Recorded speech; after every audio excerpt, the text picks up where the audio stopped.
Jewellery shop वाले से मैं कहना चाहूंगी कि वैसे दुकान पे थू है, लात मारती है मेरी बेटी बहन। हिजाब पे और बुर्खा पे उंगली नहीं उठा सकते हैं। आप इस तरह की बातें नहीं बोल सकते हैं कि आपको बुर्खा लगा के और हिजाब लगा के, हिजाब और चाहे घूंघट मेरे लिए बराबर है, मेरे लिए अलग कोई नहीं है, मेरे लिए बराबर है।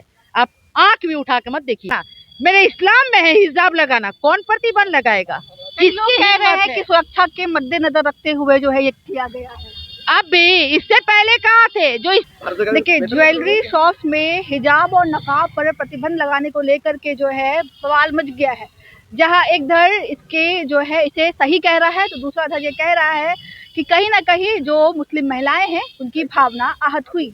ऐसे में हमारे साथ नसीमा जमाल है, आरजेडी नेत्री है, उनसे पूछेंगे कि जो ज्वेलरी शॉप है वहां पर हिजाब और नकाब को प्रतिबंध कर दिया गया है, किस नजरिए से आपको देख रहे हैं? देखिए, सबसे पहले बात यह है कि जो इस तरह के बात इंसान जो बोला है, जो ज्वेलरी शॉप वाला इंसान इस तरह के बोला है कि मतलब जो हिजाब और नकाब लगा के आएंगे उनको हम बैन करेंगे, आने नहीं देंगे। तो सबसे पहले मैं उन ज्वेलरी शॉप वाले से मैं कहना चाहूंगी कि वैसे दुकान पे थू है, लात मारती है मेरी बेटी बहन, वैसे दुकान के जो मेरे हिजाब और नकाब पे उंगली उठाता है, ये खबरदार नसीमा जमाल ही नहीं, हालांकि पूरे बेटी बहन बिल्कुल बर्दाश्त नहीं करने वाली हैं।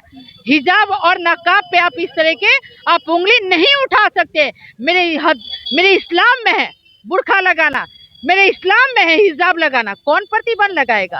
लोग कह रहे हैं कि सुरक्षा के मद्देनजर रखते हुए जो है ये किया गया है।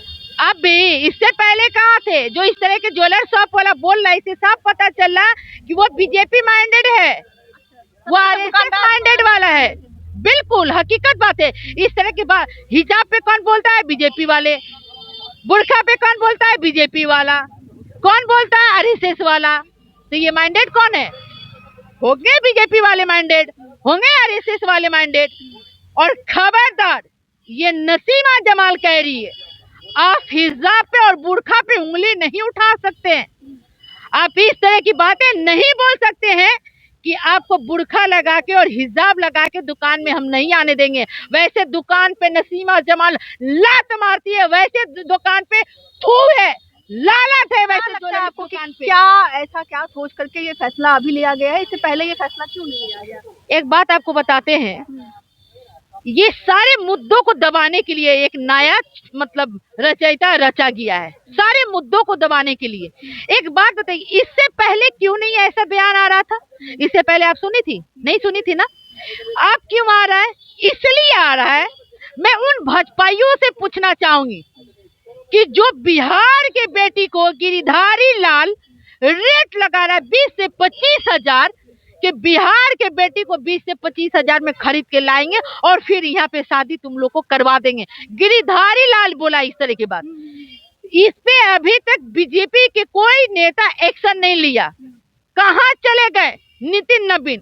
कहाँ गए सम्राट चौधरी? कहाँ गए गृह मंत्री? कहाँ गए प्रधानमंत्री?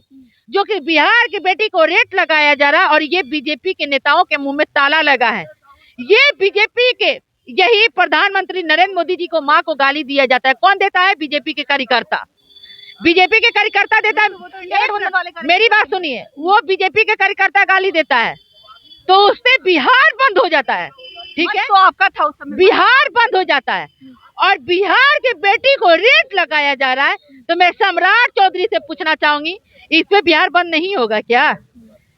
मैं बीजेपी के नेत्रियों से पूछना चाहूंगी कि मैं भी माँ हूँ कह के जो रोड पे उतरी थी और बिहार जो बंद हुआ था, अब उन नेत्रियों को नहीं दिख रहा है कि जो बेटी बहन का, बिहार के बेटी बहन का रेट लगाया जा रहा है और उन नेत्री कहाँ चली गई?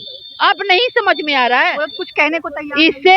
इससे साफ पता चलता है कि ये सारे मुद्दों को दबाना चाह रहा है बीजेपी और ऐसे सवाल है कि ये मुद्दा दब जाए, उठे नहीं। ये नसीमा जमाल बिहार की बेटी गिरिधारी लाल को 20 दिन का मौका दिए कि 20 दिन के अंदर बिहार की बेटी से माफी मांगनी होगी। अगर नहीं मांगते हैं तो 20 दिन के बाद नसीमा जमाल बिहार की बेटी गिरिधारी लाल पे ही नहीं धामी सरकार पे हाई कोर्ट में पिटीशन दायर करेंगे, ये आप जान जाए।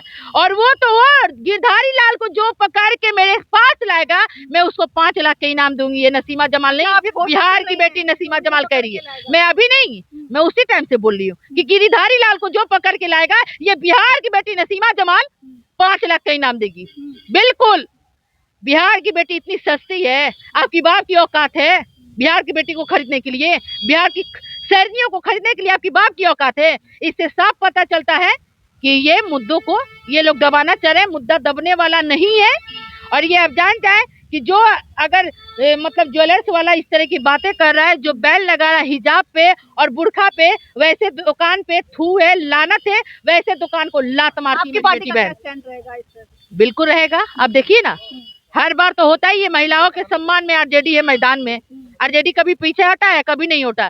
ये तो बीजेपी वाले कहते हैं बेटी बचाओ बेटी पढ़ाओ, और जब बेटी का मान सम्मान होता है तो बीजेपी के नेताओं के मुंह में ताला लग जाता है, कोई बोलता नहीं है।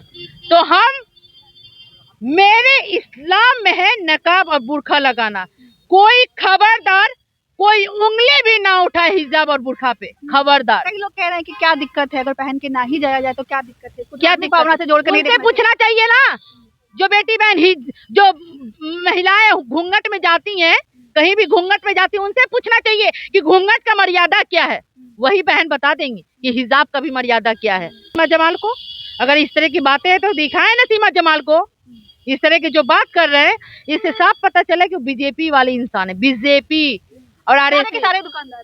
एक बात बताइए, इस तरह का ये संविधान में है किसी के धर्म से खिलवाड़ करना? है संविधान में? संविधान हमें बोलने की आजादी दिया है, तो क्या ये है कि किसी के धर्म से आप खिलवाड़ कर सकते हैं? और खास करके हिजाब और चाहे घूंघट मेरे लिए बराबर है, मेरे लिए अलग कोई नहीं है, मेरे लिए बराबर है। आप आंख भी उठा के मत देखिएगा।